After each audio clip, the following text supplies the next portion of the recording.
Welcome everyone. Today on 18 July we will learn our first poem of Behind the Road Not Taken.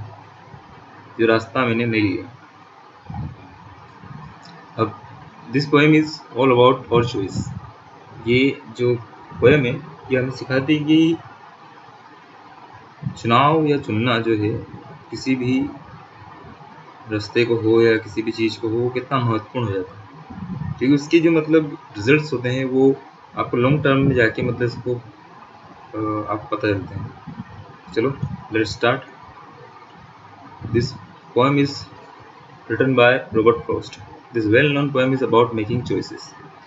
ये जो well-known poem है, अच्छी खासी जानी जाती है पहचानी जाती है poem है. ये किसके बारे में? चॉइसेस बनाने के बारे में, चुनाव के बारे में, एंड चॉइसेस दैट शेप अस, और उन चुनाव के बारे में जो हमें शेप करते हैं, जो हमें आकार प्रदान करते हैं या हमें बनाते हैं नया व्यक्ति या खुद की. ठीक है, ये आपकी चॉइस से होती है कि आप जब 10th क्लास में होते हो तो आप क्या सब्जेक्ट जो है सेलेक्ट करते हो, तो that choice make shape you. ठीक है, वो आपको बनाती है कुछ या आपको मतलब किसी भी नए रूप में डालती है. Robert Frost is an American poet who right simply. Robert Frost एक अमेरिकन पोएट है जो अपने शब्दों को बड़ा ही सिंपल लिखते हैं. ज़्यादा वो शेक्सपियर की तरह डिफिकल्ट वर्ड्स का यूज़ नहीं करते हैं, बट इनसाइटफुली. इनसाइटफुली मीन्स व्यवहारिक चीज़ों के बारे में बात करते हैं जो व्यवहार में लाई जा सके, जनरल कॉमन चीज़ें, ऑर्डिनरी एक्सपीरियंस के बारे में वो बात करते हैं. तो इसमें टोटल 4 स्टेंजाज हैं. Two roads diverge in a yellow would.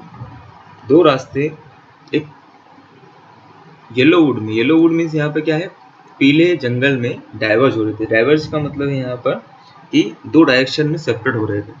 ठीक है, अलग अलग हो रहे थे. And sorry I could not travel both. और मुझे माफ़ करना, मैं दोनों में नहीं चल सकता. तो ये ऑब्वियस बात है, मतलब कोई व्यक्ति दो रास्तों पर एक साथ तो चल नहीं सकता है. तो वो सॉरी कह रहे हैं, बोल रहे हैं कि मैं दोनों रास्तों पर एक साथ नहीं चल सकता.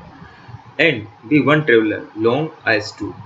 और सिर्फ एक ही ट्रेवलर बन सकता हूँ, मतलब एक रास्ते का ट्रेवलर ही बन सकता हूँ, एक रास्ते का यात्री बन सकता हूँ. लॉन्ग आई स्टूड, बहुत समय तक मैं वहाँ खड़ा रहा.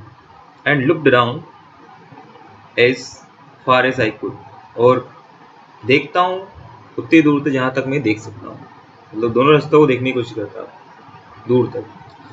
To where it bent in the undergrowth. वहाँ तक जहाँ तक ये जाकर बशेस में या श्रब्स में या जो छोटे छोटे पेड़ है उनमें जाके ख़त्म नहीं हो जाता. मतलब दोनों रास्ते जो हैं एक दूरी पे जाकर मतलब दूरी पे जाकर वो क्या हो जाते हैं, ख़त्म हो जाते हैं. आप भी देखो, मतलब क्षैतिज की वजह से, जो हम बोलेंगे हॉरिजॉन्टल लाइन की वजह से दूर तक हम नहीं देख पाते हैं. ठीक है, तो वो रास्ते भी ऐसे ही मतलब ख़त्म हो जाते हैं दूर तक जाने के बाद में. Then took the other just as fair. फिर दूसरी की तरफ देखता हूँ, और ताकि मतलब दोनों से नाइंसाफ़ी ना हो. एक की तरफ देखने के बाद में ख़त्म हो जाता है, दूसरी तरफ देखता हूँ. And having perhaps the better claim. अब दूसरे को देखकर मुझे लगता है कि ये जो दूसरा वाला रास्ता है ये थोड़ा प्रेफरेबल है, इसका जो क्लेम है वो थोड़ा अच्छा है. शायद ये अच्छा क्लेम कर रहा है कि मुझ पे चलो. Because it was grassy. क्योंकि ये दूसरा वाला रास्ता था, कैसा था, घास वाला था. And wanted wear. और यह चाहता था कि इसके ऊपर मतलब चला जाए. अब नॉर्मल सी बात है कि हम रास्ते देखते हैं नॉर्मली, तो वहाँ पर देखते हैं कि जिन रास्तों पर रेगुलर फुटस्टेप्स की चहलकदमी रहती है वहाँ पर घास जो है साइड में होती है. ठीक है, तो यहाँ पर जो ये रास्ता था कैसा था, ग्रासी था, यानी कि यहाँ पे कोई बहुत ही कम चला हुआ रास्ता था, और ये चाहता था कि मतलब इस पर चला जाए. तो as for that the passing there had warned them really about the same. तो वहाँ से जाने के लिए एक तरह से दोनों जो थे वो सेम थे, तो इसलिए थोड़ा बहुत अलग होने के लिए वो क्या चाहता था कि मतलब सेकंड वाले पे चले जहाँ पर वो कम चलाता, और चाहता था कि मतलब उसके ऊपर वियर किया जाए उसको. And both that morning equally late. और दोनों ही उस रास्ते मतलब उस समय सुबह के समय में एक जैसे वहाँ पर थे, दोनों दिखने में एक जैसे थे. In leaves no steps had trodden back. In leaves no steps had trodden back. पत्तियों पर किसी भी प्रकार के मतलब पाँव के निशान नहीं दिख रहे थे, ठीक है। Yet knowing how way leads onto way, I doubted if I should ever come back. ये जानते हुए कि how way lead on to way, कि किस प्रकार से रास्ता कहाँ लीड करेगा, I doubted, मुझे शक हुआ if I should ever come back, कि मैं वापस भी आ पाऊंगा।